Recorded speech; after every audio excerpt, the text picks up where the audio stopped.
Hi vlog, welcome back to my channel. Tara mga master, samahan niyo ako sa paggawa ng Mojito Blueberries Spitzer. Ayan po guys, nag-drop tayo ng 60 grams dyan na blueberries flavor. 60 grams. And then, ayan yung ating spitzer sa ating blueberries mojito.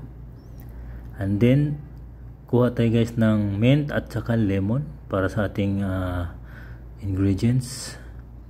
So meron tayo dyang lemon, 3 pirasong slice, 3 slice of lemon. So yan guys, i-drop natin dyan sa pitcher na lagayan, squeezer. I-squeeze natin lahat siya guys. At saka ating mint or nana sa Arabic, yan bigyan natin ng 10 grams, drop 10 grams. Drop 10 grams, then we squeeze, we extract this lemon and mint. Ito yung pang extract natin, extract muna natin siya.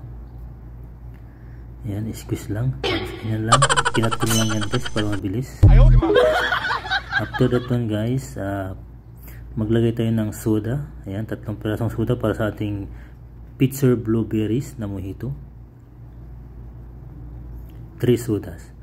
Pag glass lang guys, isa lang po yan ang ating soda dyan. Kasi maliit lang yan. Pero kay pitcher kasi, so 3 sodas tayo dyan. Yan. So after that one, sa ating mga sodas, imimix muna natin ng maayos. Tapos lagyan natin kunting ice para lalamig siya. Para malamig yung ating mga flavor dyan. Tapos, pagkatapos ng i-mix yan, saka natin i-transfer sa ating final glass na pitcher mojito blueberries. Kuha tayo ng strainer para masala natin yung mga mint at saka lemon dyan. So ayan guys, isinasala na natin ang ating blueberries pitcher mojito. Ayan guys, napakalaki ng lagayan niya. Good for 5 person po yan, yung serving dyan, 5 person. So ganyan lang guys ang ating blueberries pitcher mojito. Lalagyan natin siya ng design sa taas, mga garnish yan, lemon sa taas, tapos mint. Ayan, mint.